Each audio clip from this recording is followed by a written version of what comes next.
pourquoi fallait pour passer la facilité à autant d'artistes mususu mais la difficulté à autant d'artistes mususu quelque part ici quand on a moi hypocrisie na y a moi cessé comment vous dites ça on a balabala ou bien italien on a na mo ils allaient battre ya balabala maman ou até rapport ils ont Google na hôtel hypocrisie qu'est-ce que ça veut dire na toutes nos questions répondre nga oui ou non de Ferregola. Analyse nous ça par rapport à l'acoustique au Abinisi. Ouais, c'est une belle production donc je pense que ça bien. Nayo qui voit naé, c'est vraiment bien. C'est vraiment acoustique. Bino baye musique. Parce que on a ça dit acoustique ou pas acoustique mais donc na tous les questions na nayo qui bien Juvenal. Nazo éviter quand non en tout cas vraiment bravo à monsieur Ferregola pour président. Prestation nayo président Ferregola. Bon, merci à président Ferregola pour la prestation nayo na talaki yango en tout cas c'est bien. Il fallait à Salaka. Oui. Bali yango na ferré. Tout ce que fallait faire fait, bali akango na ba titre exemplaire avec Fali. On peut croire les lois rolobake Fali concurrent direct naïe c'est ferré. On peut confirmer ça? Non. Pourquoi cette référence ou on a ceux qui font leur référence, je ne pense pas donc. Je ne pense pas que non. Bissoso tout ça la musique, c'est pour faire la concurrence. Nous on fait de la musique pour plaire aux gens. Moni na diffusion musique na concurrence c'était donc na clé mot clé seul concurrent. Na la musique c'est en termes de vues, il n'y a même pas aller à gauche. Oui, mais Innocent Balou, mais aujourd'hui, c'est quelqu'un qui est en train de monter aujourd'hui, bravo à lui. Ça, je l'admets. Mais n'oublie pas, Contrôle a plus de 100 millions de vues. Frère, générique. Nabisio album Contrôle a plus de 100 millions de vues. Na œuvre ya nani zela nanu faut que malembe œuvre zana ubige jino nanu o me nzembo mo teza na kati on eza jino nzembo nyoso teza na kati on eza Fali l'accent tu moko oyo ya Fali eza na plus de 100 millions souci na nga yango wana nzembo mo Fali na 100 millions na kati ya contrôle té que souci il faut peut-être tout placer Fali lelo to placer na catégorie ni premier pour l'instant. Oui, actuellement c'est lui. Lorsque je le premier, ça veut dire le premier, il y a Kofi, il y a Wera, il y a Papa Chéri, il y a Ferregola, il y a Wazekwa, premier, il y a Héritier Watanabe, ou bien premier, ils ont la catégorie, mais ils ont premier, mais catégorie, monsieur l'intouchable. Pas de la musique congolaise. Musicien, il y a Fali. C'est toujours mon c'est Fali. C'est Fali, même à ton côté, excusez-moi, côté vraiment que chanteur, vous sentez que mon vocal, il y a un tel, il y a moins de difficulté par rapport, il y a des musiciens, peut-être il y a maison mère, il y a des groupes, il y a des frères, il y a des héritiers. Mais malgré Fali, le king, mais les disciples, il y a moins de difficulté. Il passe à nord, il y a ça l'album. L'album n'a habité dans le bani alisala. L'album où est Tanzanie, il y a bana mukile bana. Voilà que nos concerts n'habitent Mimi Corona. Mais oui, frère, il n'y a pas accueilli le concert de Fali le 28 février. Le 27, il y avait un concert ici à Paris. Le 26, il y avait concert à Paris. Le 25, il y avait concert à Paris. Le même 28, il y avait même un Français DJ à Bétaï dans Zénith. Ça a été plein au sein de côté. Je ne pense pas qu'il y avait aussi un Congolais. Donc sûrement, il y avait aussi un Congolais dans le concert, il y a DJ on a Zénith. Équipe nationale de Kenda. Ah, équipe nationale, il y a Potokala. Il y a Rosaranate. Mais on est au programme de notre pays ici là. Le programme est mais comment un peu moins modifié parce que j'ai un show, la femme la plus vieille. Je profite pour dire bonjour à Adam Souluzolo. Adam Souluzolo a représenté Bissokala et on a des gens qui ont succédé dans le pouvoir. Et puis parce que. Mais ici là. Non, carré. On est le jeu là, non. cahier des charges na bino ndire bo mana wana tonga président na bango cahier des charges échange c'est là qu'on a fait cette information bon Jaël Licho azali la femme la plus vélée oyebi Jaël Licho bana wana équipe nationale batiaka bino moto makasi oyebi na ba période wana akoma bala azana Afrique du Sud yango cahier des charges voilà moko azana Kinshasa qui les Ketchu azali producteur des choses Pamela Cheko azana Paris awa qui Afilora azana Orléans qui balalé suivez Elengi à Congo pour avoir toutes les informations concernant l'actualité congolaise. Pour l'organisation de mariage, anniversaire, soirée, animation DJ, maître des cérémonies, un service traiteur, sans oublier un chariot, nouvelle technologie pour vos mariages, entrée, gâteau. Pour plus d'infos, contactez Elengi à Congo TV. Subscribe Elengi à Congo. Na Elengi à Congo TV. Toko diembe la biso tu. Toko diembe la biso nyonso. Toko diembe la biso nyonso.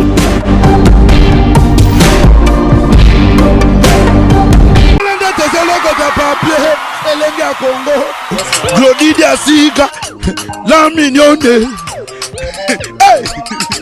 la mignonne, Tracy Mbelenga Bro, Tracy Mbelenga Bro, kaka.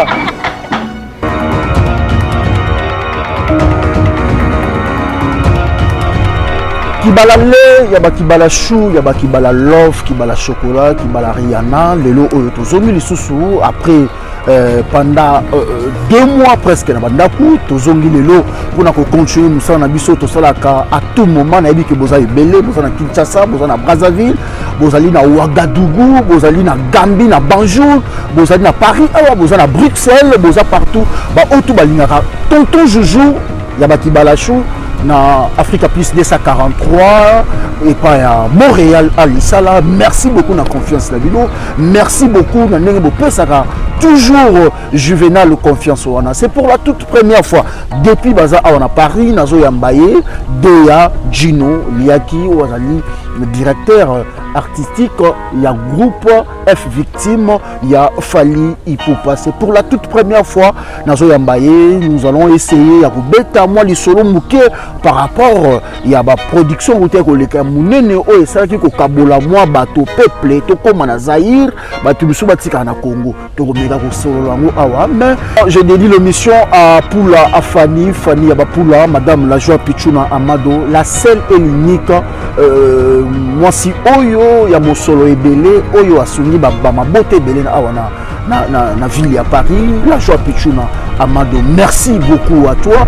Merci à Vikindala, mon cher ami. Merci à Zoro Madiala. Merci à Melusha, madame Kibala Lé, Kibala Chou, madame Bella. Merci beaucoup à toi et joyeux anniversaire à Christelle Bendelo. On est là avec Gino Liaki, à qui je dis bonjour et bienvenue encore ici à Europe. Ouais, bonjour Juvenal. Pour la 1e fois. Ouais, bonjour Juvenal. Nao se rappeler sous Sinatang Toronto Kudana Kinshasa wana tout ça. Je te vois frais aujourd'hui. Je salue tout le monde au Baotala Bisso.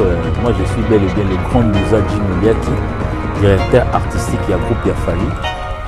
J'en profite pour faire mes vœux et bonjour à Monsieur Fali Poupa DiCaprio La Merveille, à tous les groupes de Fali et à tous les staffs de F Victime.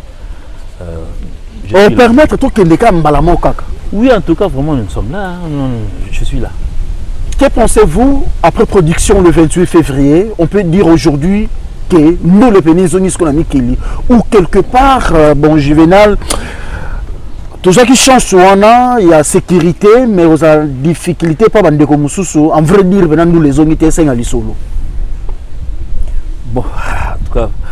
Juvenal, bon, fait, mon que Tangaï Bakumba Fanny, donc je viens un coucou sur Fanny Bongende, femme d'ici, donc un PC Mbota trop.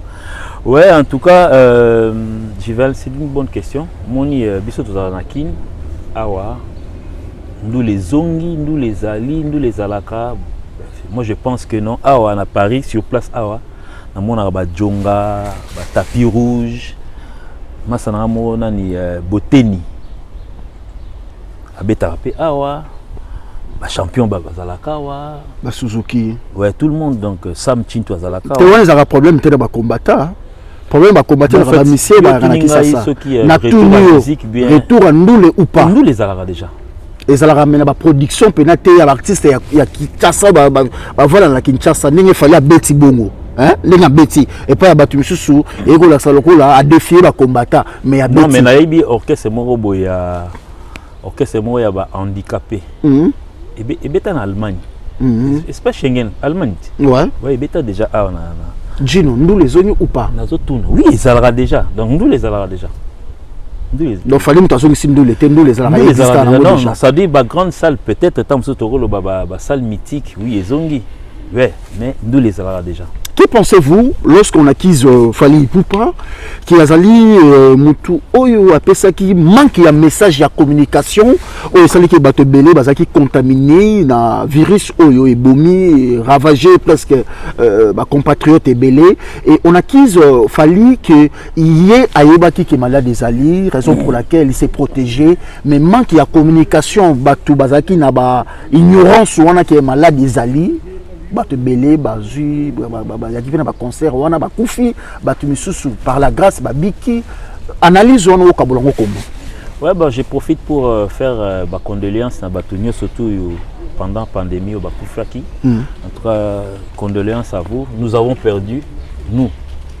Quand je parle de nous donc bato nyoso ba perdre bato, biso peut perdre partout dans le monde. Donc aujourd'hui s'il faudrait parler de cette maladie na ba accusation nyoso ndenge les kaka.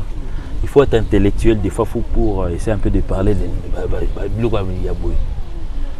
on a balabala bon en fait c'est un peu qu'on instruire balabala biso ya qui le 11 février à Paris avant to ya to keneki obeta na to sala tourner na africaine donc soit biso de novembre ti janvier ti février normalement on a fini la tournée africaine.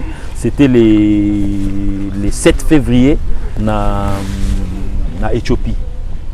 Mais en venant vers l'Éthiopie, tout comme un aéroport Éthiopie, déjà, Fally Azonga qui tant na Sénégal, le 1er février na Sénégal, Azongi Paris, mais le temps où il y a sous na Éthiopie, à l'ansagi déjà, non, tant boya boy. Parce qu'il y a une maladie. Toute l'information, il y a une maladie qui circule aujourd'hui, la Chine, ainsi de suite, coronavirus. Déjà, en tant qu'intellectuel, tout à l'heure, l'information. Déjà, janvier, décembre, donc ça parlait déjà des coronavirus. Tant que tu es en Éthiopie. Et puis nous avons vu pratiquement un aéroport Mobimbe, ils ont masqué, ainsi de suite. Mais tant qu'on est en France le 11 février, qu'on s'instruit sur YouTube, on a la télévision française. Déjà, dans Milouz, ils ont déjà à peu près. Mais, tâtonnement déjà, déjà côté à Baminganga, déjà ici à Paris, ça ne parlait pas de coronavirus. Donc, mais koloba ndengona que nos concerts na biso ememi corona. Mais oui, frère, il n'y a pas eu le concert de Fally le 28 février. Le 27, il y avait un concert ici à Paris. Le 26, il y avait concert à Paris. Le 25, il y avait concert à Paris. Le même 28, il y avait même un Français DJ à Bétaï dans Zénith. Ça a été plein au sein de côté. Je ne pense pas qu'il y avait aussi un Congolais. Donc sûrement, il y avait aussi un Congolais.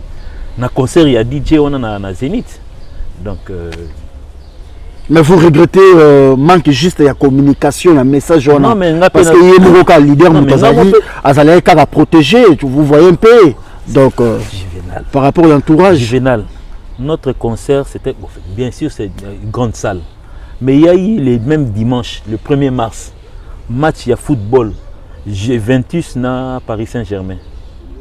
Mais c'était la grande fête dans le Parc des Princes. Mais ça a oui. Libanda nango écran géant. Écran géant dont les gens étaient mêlés entre eux. Et puis c'était la victoire de Paris Saint-Germain. Il y a eu fête ces jours-là à Paris. Je me rappelle bien. Il n'y a pas eu maladie. Il y a eu maladie que le 28. Donc il y a maladie que le 28. Donc secteur à Bercy, on est pendant tout ce temps de production. Ouais. Libanda Ezaki fait par rapport à la résistance combattant. Ils ont voulu passer le message d'une manière ou d'une autre par rapport à la production et à Fali. Quelque part, aux appels fiers, peut-être à ils en font déjà dans les réseaux sociaux. Le message passe. Ils sont surtout comme les réseaux sociaux. Le message passe sur les réseaux sociaux s'ils ont des problèmes politiques. Ils le font déjà bien. Pourquoi quand on a ma musique, donc ça veut dire la musique est comme vecteur de passer les messages. Ils sont surtout total à réseaux sociaux. Récit total après 10 ans, il y a embargo la musique à Wanapoto. 10 ans plus tard. Non mais moi je ne voulais même pas que tu parles de l'embargo. Pour nous, que non, on a tapis rouge. Bandou partout. Même ça a un groupe on a handicapé, on a en Allemagne. Donc Maître Gims a joué dans le Stade de France. Dadju a joué avant nous. Gino. C'est ça. Dadju a joué avant nous dans Bercy. Gino. Ouais. Comme c'est des infractions. Vous comprenez?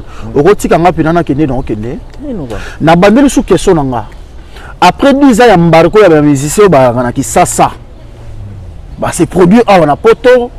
Fali Poupa, il a osé, chose faite, Oyo, Bercy, il a affronté défi qui a Makassi, à Betiango. S'il faut peut-être placer Fali aujourd'hui dans la musique qui a Congo, replacer dans le niveau Nini. Fali aujourd'hui, s'il faudrait que je regarde, on a évité Alissa, la Natala côté, Natala, on a face à face. Donc aujourd'hui, frères congolais, la musique congolaise, il y a eu des passations de pouvoir. Des fois, il y en a toujours eu. On a eu à une certaine époque Taboulay, on a eu à une certaine époque où Lombo Maki a dit, mais s'il faudrait parler de l'actuel, actuellement c'est Fali le number one de la musique congolaise. Sans doute, sans virgule, le number one de cette musique c'est Fali Poupa. Après production à Bino, pendant tout ce temps, la production, Libana. Bandeko na yo ba congolais bazala ki massacré ya kusaranaté Montréal soko zo ngisabiso na image comme ça ozotala yango ozomona image ndenge bandeko na yo bazako betama bandeko ya basi bazo betama ba misu ba ko yiba bango na ba plate ba chaka ba ko yiba bango ba plate tala ndenge mwana mwasi tala ne ba ko menacé tala ndeko yo combattant ndenge na mafinga réaction na bino après concert. Qui le confrère qui tabassé qui va souder la képé Nati Lokole réaction à bino après production dans besoin de la image oyo bon santa qui comment bon en fait dire que c'est à cause de nous, c'est à cause de Fali, c'était comment? Bon en tout cas si il faudrait parler un peu il faut être franc. Qu'est-ce que Bandegona biso ba combattants ont reproché. Nous étions en train de faire des reproches sur la nation parce qu'il y a eu massacre et ainsi de suite na Beni. Donc on a évité ce pari bon moment à Beni. Parce que quand on déjà maintenant il y a nos mamans qui sont violées ainsi de suite. On est la violence. On a évité. On est en train de pouvoir copier ce qui se passe à Beni pour le ramener ici ou bien nous sommes en train de défendre les femmes de Beni. Montréal, ce que moi j'ai aimé, tu as la place Oyo. Montréal, lorsque Bazako tourne à combattre mon question, pourquoi vous combattez? Le problème c'est quoi? Il y aura une réponse, il y a combattant Oyo après ça qui suivait, puis on se réveille tout juste après avec Alissala. Qu'est-ce qui se passe? Qu'est-ce qui se passe? Il y a un concert, il y a quelqu'un. Il y a quelqu'un qui travaille avec le gouvernement. Chez nous, il y a 8 millions de morts. Voilà. Un combattant qui n'arrive même pas à s'exprimer, bite. L'objectif, les noms autocombes disent que Makamango ya combat et déraya et comment déjà va compte à rendre et comment le gros va polémique va fanatique voilà mususu wana on peut croire à ça aujourd'hui. Bon en fait c'est le filtre va compte trop dans combat. Non mais moi je pense que donc aujourd'hui laissez les artistes faire leur boulot. Moi je suis pas contre combat na bango. Naza contre Makamuna bango combattre. Donc ça veut dire nous vivons au Congo aujourd'hui. S'il faut condamner certaines histoires haut et fort, je ne pense pas qu'en pouvant, on essaie un peu d'arrêter les temps, que nous allons avoir la solution. Donc je ne pense pas. Mais en tout cas, moi je ne suis pas venu parler de Bandegonabiso, donc par exemple, Ngana Olivier Litanda par exemple. Olivier Litanda. Donc tu es que la Marambouana vraiment. Mais en tout cas, je pense que s'il faudrait parler de leur objectif, donc objectif Nabango, ils allaient appeler objectif, il y a Maramba solo. S'ils veulent faire leur combat, si c'est politique, que ce soit politique, s'il y a des reproches à faire des musiciens, vous savez au moins, donc presque chacun de nous, peut-être nous sommes cédé à Fali ou que non, manager n'a été, le numéro est écrit en bas. Faire des reproches directement, peut-être dans le manager, et puis que non, moi je voulais que non, non, pas porter opinion, surtout dans Bissonio, surtout dans Paris, à Fali, ma casse, au Sanaté, oui, mais tu es parisien. Au CP la tendenge to beta na Bercy je wana ou bien kolinga koloba makambo te siringa pour que mokili mona yo epesa yo raison Gino to sanga to sana. Non mais bon, continue les solos. J'ai dit comme ça en connaissance de cause, frère. Bercy wana ça contient 20 000, ça contenu plus de 20 000 places. Parce que tant que tu as des marches à Bercy, la salle normale, c'était prévu que tu beta la salle il y a 16 000 places. Tu as billet en vente en ligne 16 000. N'est-ce pas ça un mois? Tobo et Toboki. Et producteur non. Tu pousses à 18 000. 18 000 dans moins de 3 jours. 2 000 et là. Tu commandes à 20 000 et quelques. Donc ça veut dire déjà à 17 h c'était les sold out. Sold out ça veut dire quoi? Donc ça veut dire qu'il n'y a plus rien à vendre. Donc, il y a des billets sur combien qu'on scanner on a téléphone. Non mais moi j'ai vu mon tout ça vraiment la mboka peut-être papi Matundu bazalaka c'est un mboka ils ont un développement. Mais c'est un bon tonton hein, papi Matundu, c'est un bon tonton. Un tonton de Paris. Bon excusez-moi peut-être chrétien. Bien civilisé encore. Mais musicien chrétien. Papi Matundu je le salue là où il est donc moni awa na mboka oyo eza lokwa te bakimpoanza nde tobetaka wana mona maman mo atemi na mesa moko azoteka ba billets. Non, les billets ont été mis en vente 3 mois même avant la production na biso. Donc au bout de quelques mois après les billets en avait plus. Na toute autre question, s'il faut peut-être tout placer Fali Lelo. Tu veux placer la catégorie ni premier one, ouais. Pour l'instant. Oui, actuellement c'est lui. Lorsque je le premier, ça veut dire que premier, il y a Kofi, il y a Wera, il y a Papa Chéri, il y a Ferrigola, il y a Wazekwa, premier, il y a Héritier Watanabe, ou bien premier, ils ont la catégorie, premier, mais catégorie, monsieur l'intouchable. Je parle de la musique congolaise. L'actuel number 1 de la musique congolaise, c'est bel et bien Fali Ipupa. À premier, à Kofi Olomide. Pardon? À premier, à Kofi Olomide.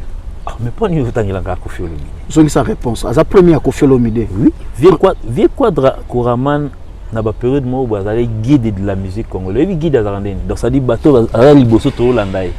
Mais il y avait des taboulets à cette époque. Il y avait des grands zaïkos. Il y avait pratiquement ni surtout la musique. À sa première Weranson. Oui, mais il y a un fanatique à de la. Il y a un spectateur formidable. Il y a un fanatique à de la.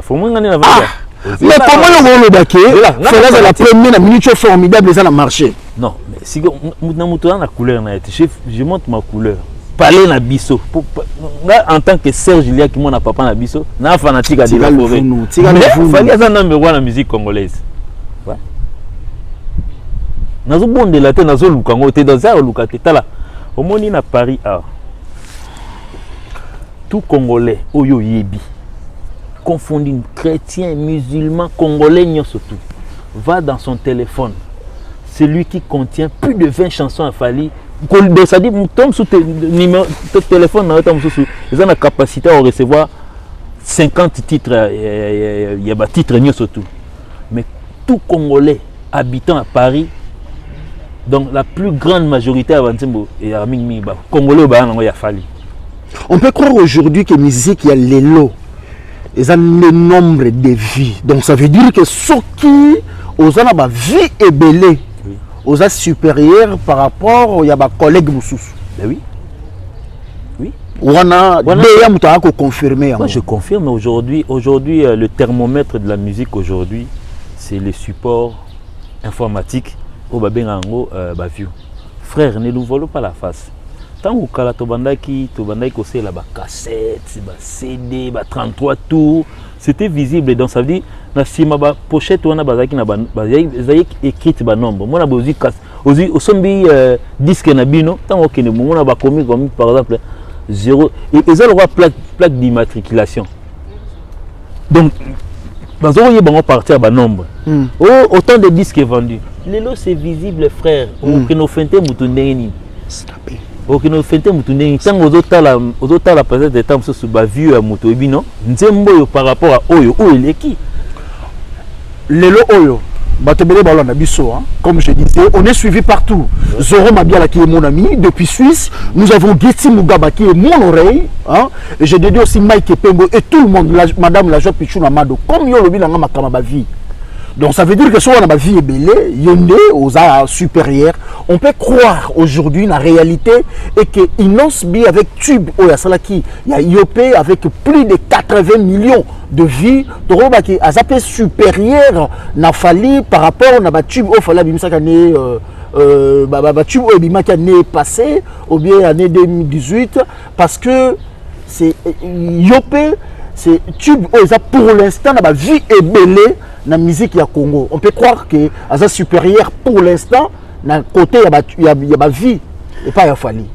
Parce que vous venez de confirmer ça tout de suite. Ouais, mais en fait moi je te dis clairement parce que la musique aujourd'hui, les thermomètres de la musique, c'est en termes de vues, il n'y a même pas aller à gauche.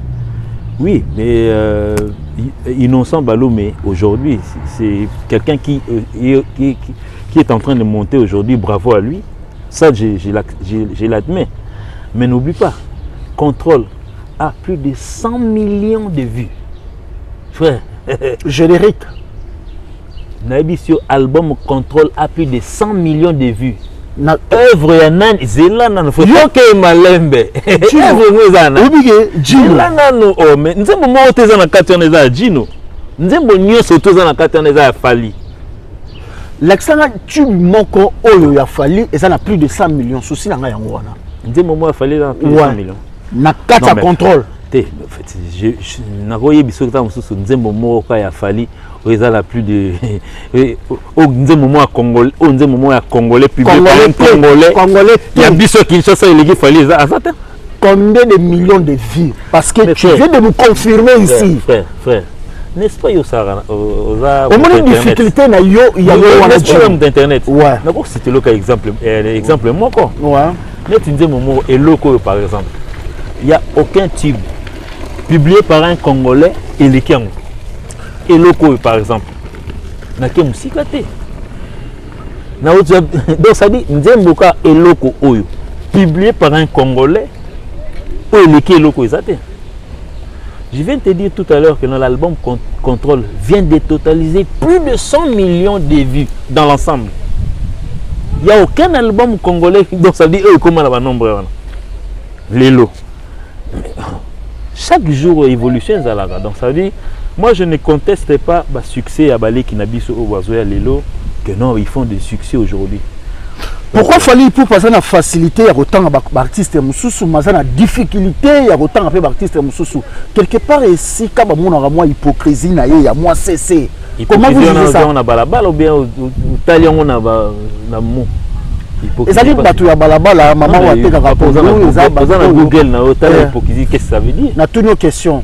Répondre nga oui ou non ezali que Kofi excusez-moi le grand mot Pao donc voilà fallait azana difficulté ya kotanga artiste congolais mususu azana facilité ya kotanga pe ba collègue na ye ba leki na ye aussi là c'est frère mais tinga sona minatanga ba guitariste émission vidéo même quand on a Paris émission vidéo peut-être tant soit ko synthétiser on a un bon nombre o ya tangi mabeni ça wana so to bito tanga ba joueur o ba évoluer en France frère to vidéo émission to poser nga ba question Les gens disent que Fally attend un combo héritier, attend un combo parce que les autres musiciens, parce que soutenir qui est à Bercy, c'est rare de musiciens. Non, la corporation musicale congolaise, tous avaient intérêt, étaient derrière Fally pour son Bercy.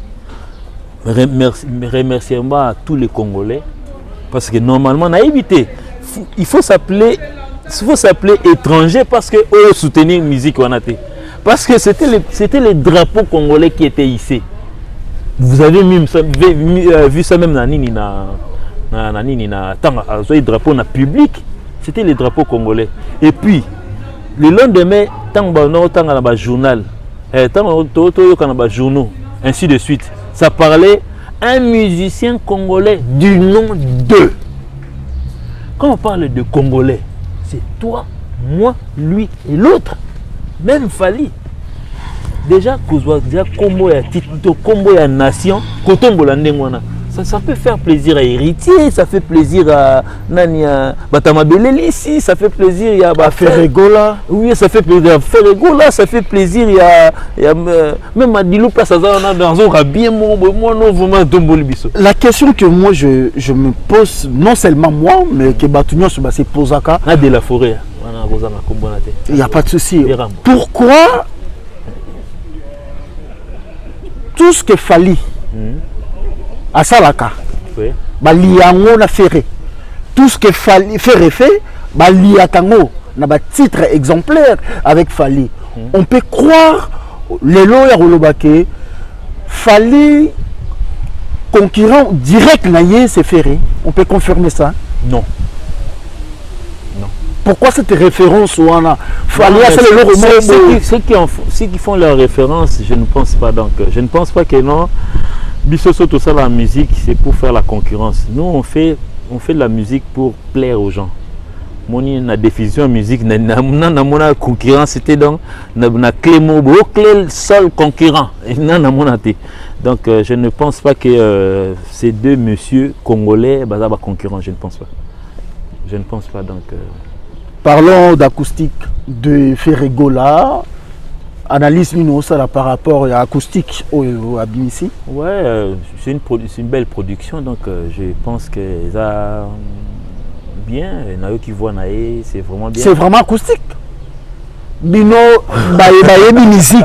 Parce que on a ça dit acoustique ou pas acoustique, mais donc na toutes les questions na nayo qui ont bien Juvenal. Nazo éviter quand non, en tout cas vraiment bravo à monsieur Ferregola pour président.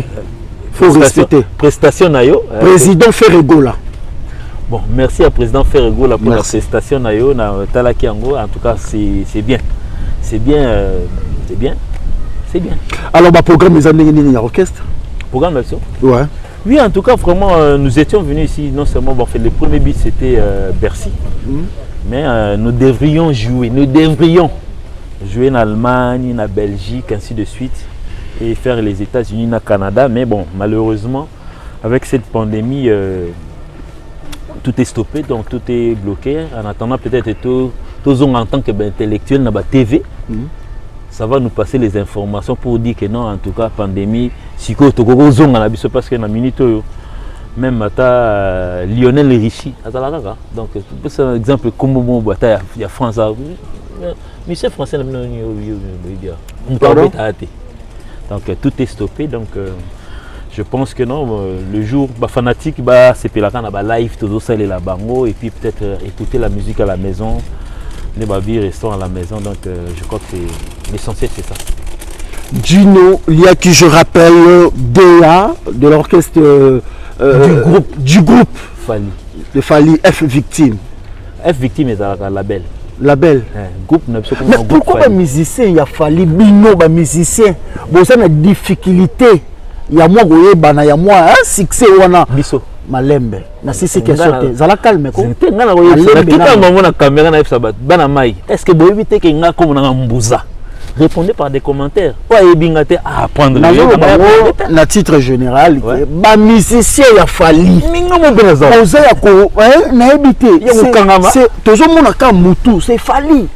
c'est Fally même à tant côté excusez-moi côté vraiment que chanteur au santé que monte pena fana obeta vocal il y a un tel na moi de difficulté par rapport il y a ba musicien ou peut-être il y a maison mère il y a ba groupe il y a ba frère il y a ba héritier mais malgré Fally le king mais ba disciple na ye na moi de difficulté wana ba pesa bino passe nord ya ko sala album l'album na ebitena lo bani alisala l'album o ebeta nzadi ya bana mukile bana tout ça pourquoi et ça manque ya communication bolingi télévision tout les amis non en tout cas moi je vais te rappeler de Juvenal que album libre parcours et ça premier moi déjà le droit tout le temps dans la classe le professeur Bazo Kota Bisso Nyos tout aux 8. Parce que le premier de la classe c'est ça Bisso avec 49,9%. Aux 8 Bisso Nyos tout doublé. 30% Bazali, 22% Bazali, 12% Bazali. Album n'a fait ça premier mais Bisso Nyos tout zoité. Vous zoité pourquoi manque à quoi? Non mais je parle de tout le monde, je parle de la musique. Yo ce qui me zoité pourquoi au lieu de généraliser? Non, qui va là? Toi qui est malade. Tangela ngana album o ebima na période wana o réussi ça. Et ça je vais pas parler des autres mais j'insiste qui batozo talangai na période wana bon na période wana o rabimisa album. Mais babimisa album ba musicien et puis ça là mais il peut se kenda na ko peut se titre na so mimelo na titre ko mimi yangote. Oise quoi? Vieux nanga mukwa bongo. Après ça, il y a une chance de album. Dans la même période, ils sont tous au couleur. Dans la même période, le président Ferrego là, à sa maxi single. Ils sont au couleur à la période. Il y a bien d'autres Moussous Bazali. Donc, on a sans polémique. Je suis en train de parler. Donc, sans polémique. Ils sont tout au dinda période. Les belé donc na ko kenyo surtout pour émission aussi la période où la libre parcours je me dis nous avons été le premier mais en échec et quel effort qui pendant tout ce temps oui en tout cas bon je rappelle déjà à nos publics que nous venons de lancer un single. Il y a chef d'orchestre Nabiso à Télé Kounyanga l'expéditeur le tout-puissant, donc on vient de lancer un titre déjà qui marche bien, qui est déjà dans 2-3 jours déjà depuis au lancement, qui marche déjà. Je demanderai à tous ceux qui aiment la bonne musique, fanatiques à l'orchestre, tout, de pouvoir cliquer sur cette chanson, donc essayer un peu d'écouter et juger. Un numéro n'a pas Juvenal, donc apportez vos critiques. Donc nous sommes là pour faire de la bonne musique. Pour l'instant, vous allez nous avoir. Oui, pour l'instant tout ça. Vous allez nous avoir studio vous côté ça pour la prochaine. Non, mais biso toi déjà na studio na Kini on a studio Tokos donc là où a été réalisé cet album qui a au moins plus de 100 000 vues. Cet album Contrôle donc qui a été réalisé à Kinshasa s'il vous plaît. Donc c'est le côté moi Juvenal vraiment na éviter. C'est là c'est le tout comme ma studio. Juvenal Zala ça calme. Oleni nango. Getty c'est pour marambo ça la terre. Non mais Getty na ebiso geneti Getty on. Kukini musika. Comment moi ça Getty za la sunani? Zela, OK na Getty te. Zo téléphone à Getty. Soit na carte mémoire 1 giga. Donc plus de 80 MO wana donc ça va dire bafali. Parce que les gens quoi vie ba Madilo, ba Franco, ba Taboulay, même ata Kofi Olomide. Ba wera. Makama ba vie wana. Bazana na ngote. Ce que tu replacer ba na niveau nini. Pour les gens comme grand chanteur, il faut vie. Voilà Robino, grand chanteur qui fait rigola vie. On est obligé d'accepter ça. Ce que on placé dans place. Non, autour de la question sur number 1 de la musique congolaise, naïf ce qui a fallu. On insiste que tu as vu mon pao. Non, on a insisté que tu as mon pao, na que tu as na maison mère. On a de la police. Là, non, je pas insister point. Mais c'est là non frère. Oh, et puis la guerre na bango na la guerre à maison mère enfin moi peut-être étant sous chef na bango nazo ka passe message ya lelo oyo komike pour na kozala grand pour na kozala musicien pour na kozala supérieur et ça vie et les autres la passe yango wana non mais frère J'ai là, on a tout expliqué tout à l'heure que non. Tant que tu as une période de cassette, tu as un chiffre dans le ciment. On a un CD, tu as un coupe, on a des plaques d'immatriculation. On a un CD, moi, je suis un disque, on a un disque, mais il y a un numéro, on a un numéro. On a une immatriculation. C'est là on pouvait faire la comptabilisation, il y a un nombre de disques vendus.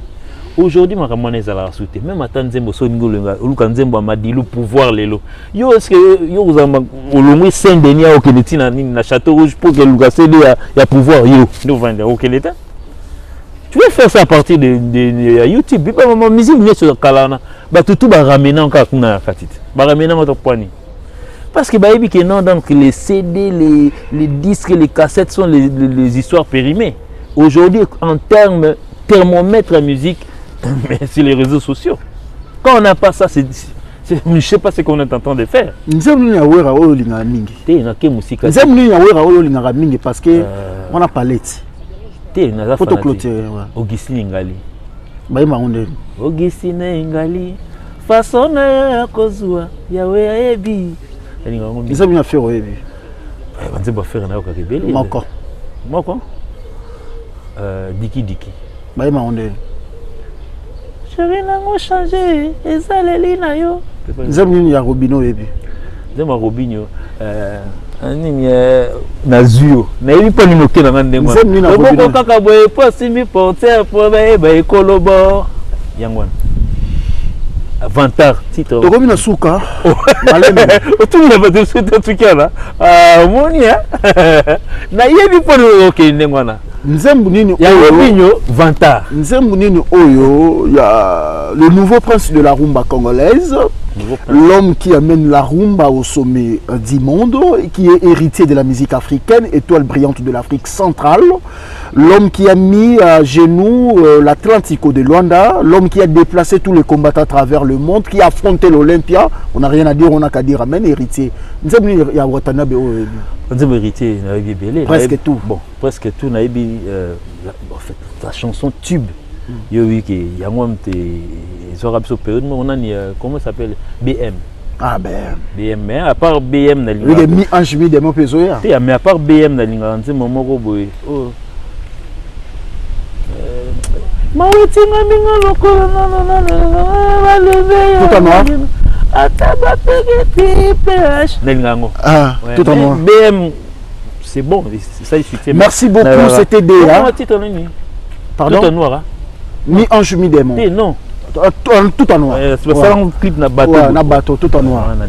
Bon là c'est la mine de clip dans les États-Unis hein. Bon, par rapport à ma moyen et puis voilà et puis na bateau. Non, mais clip bon, je vais pas entrer dans tout ça mais faire aussi tout ça là clip na. Il a dit dans Luanda. Na palais. Jugement. Te oya palais on a kasi acoustique. Si bien moment où ils ont ressenti ça va bien parler un peu ma bête somme trop souka la cousine il y a ressenti les États-Unis Ferregola Jésus de Nias aboy micro image kitoko aboto benga chetani image kitoko depuis le temps les États-Unis hein t'es par rapport à tout en noir Gino Liaki mais on a été ça merci beaucoup il va parler na kitoko image mayamba ki Gino Liaki azamona musala ya fali donc tu commis vraiment na souka. Un réel plaisir pour nous. Nous un message à Souka. Ouais, en tout cas, moi, c'est la Juvenal. Ou à moi, Moussala et Nani Alisala. Oh, chacun est là qui est bon. Hein? Et chacun m'a demandé que moi, Moussala a fallu. Mais est-ce que ça a obligé de faire ça? Mais en tout cas, on appelle si Alisala, patron mot de trop. Donc, collaborateur. Patron, il y a Juvenal. Somme trop. Et puis, on a signalé déjà na Banakin. Donc, voilà, je vais parler ici. Ouais. On a signalé na Banakin. Alisala est en train de faire chaîne Mogo. Une chaîne bien. Africa Plus 243.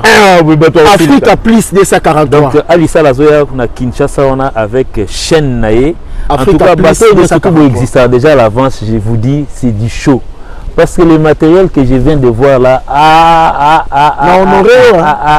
en tout cas, vous en aurez.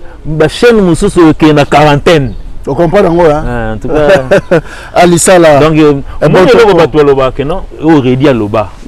Tu as comment réditer parce que Redi fait aussi partie des bateaux.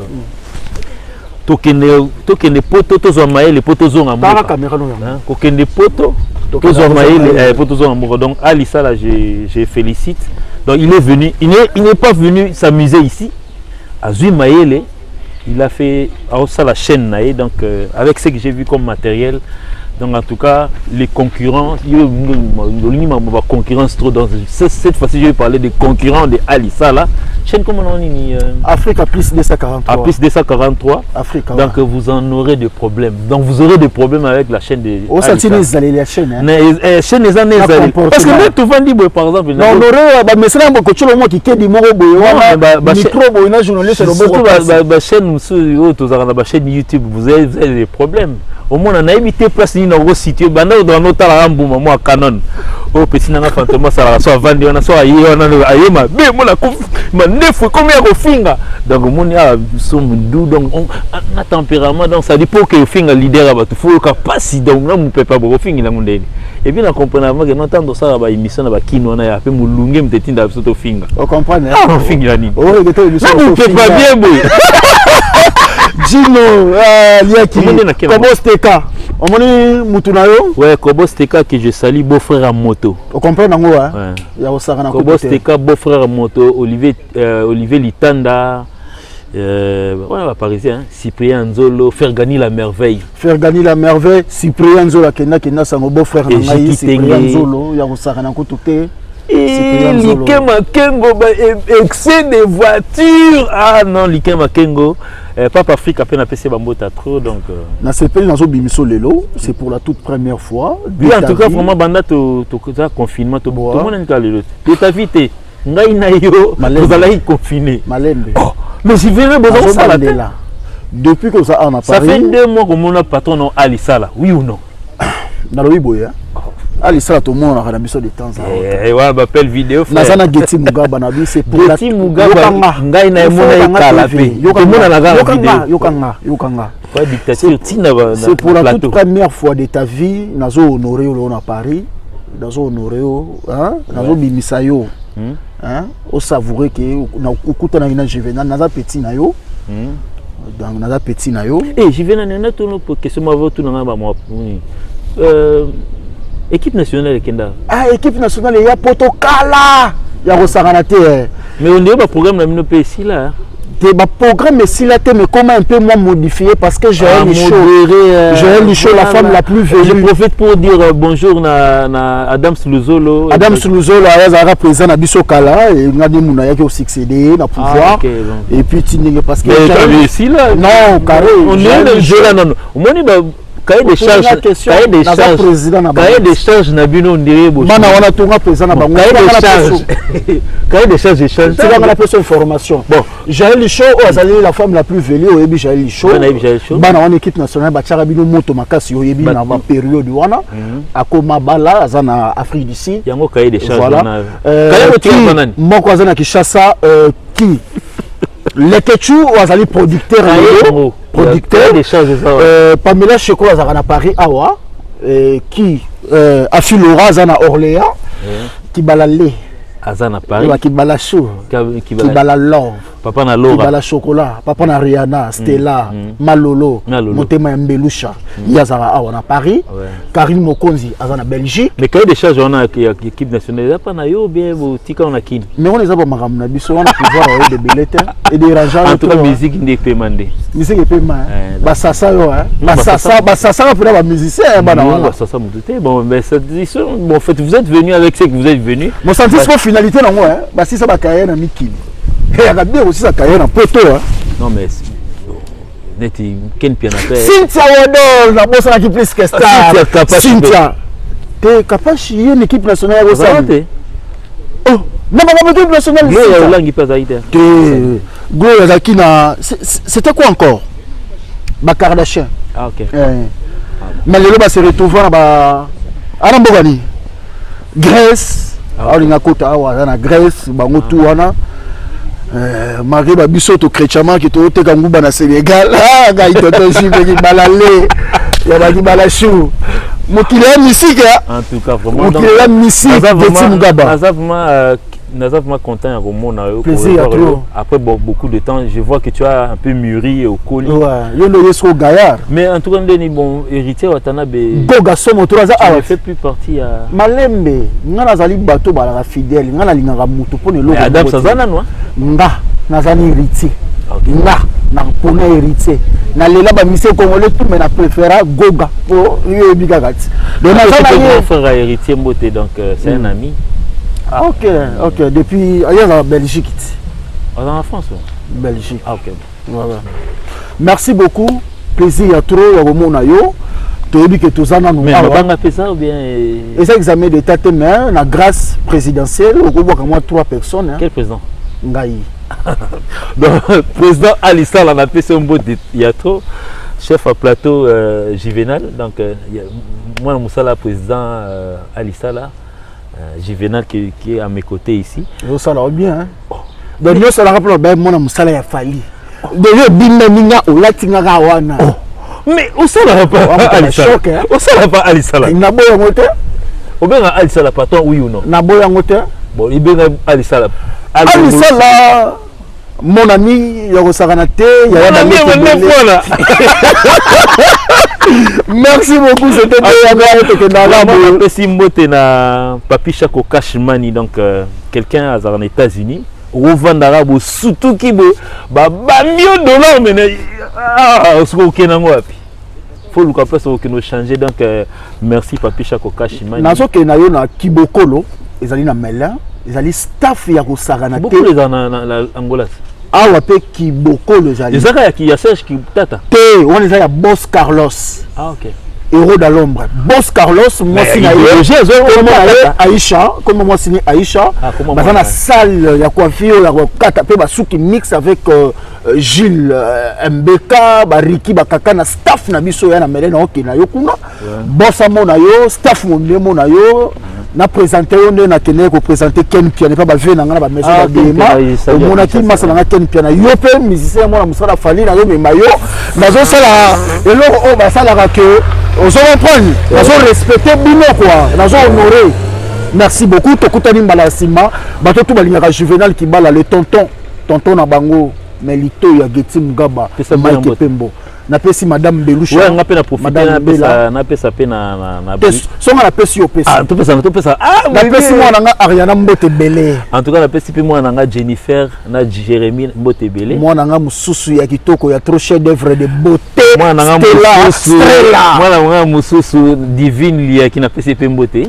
Na pesi moi na oyo makambu to facture dépendant et trop charismatique malolo ya L'Oréal. En tout cas, na profiter pe na pesa Papi Matundu Mbote. Pour l'instant, na bota ka misato na bota 14 était ya moi réputation na ngai kitoko. Ah, tu es dans le bon.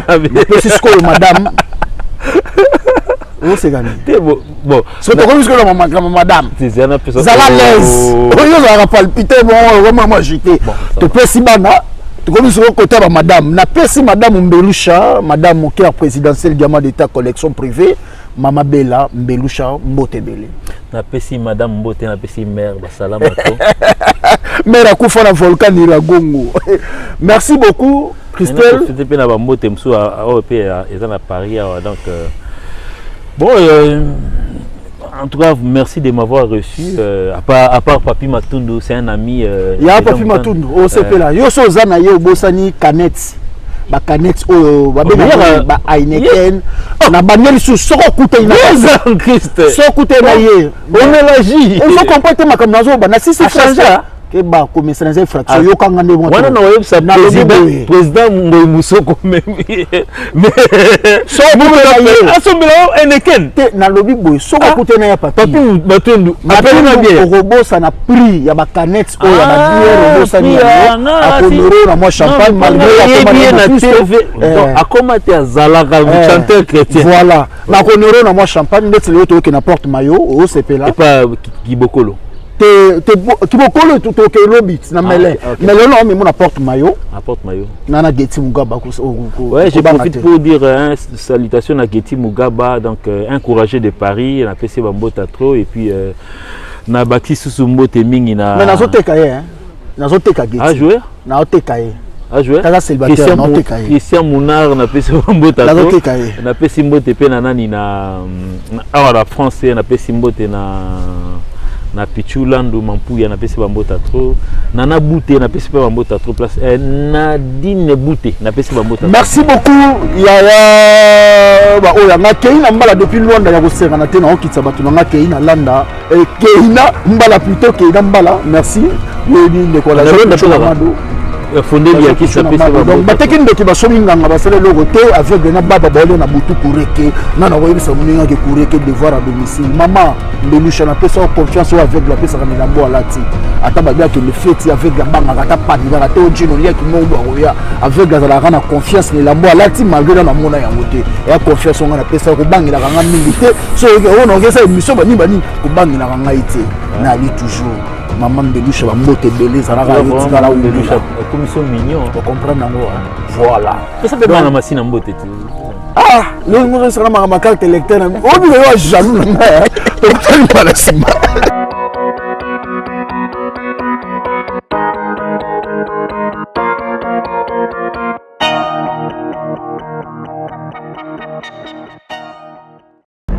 Beauté. Suivez Elengi à Congo pour avoir toutes les informations concernant l'actualité congolaise. Pour l'organisation de mariage, anniversaire, soirée, animation DJ, maître des cérémonies, un service traiteur, sans oublier un chariot, nouvelle technologie pour vos mariages, entrée, gâteau. Pour plus d'infos, contactez Elengi à Congo TV. Subscribe Elengi à Congo. Na Elengi à Congo TV. Toko diembe la biso nyonso.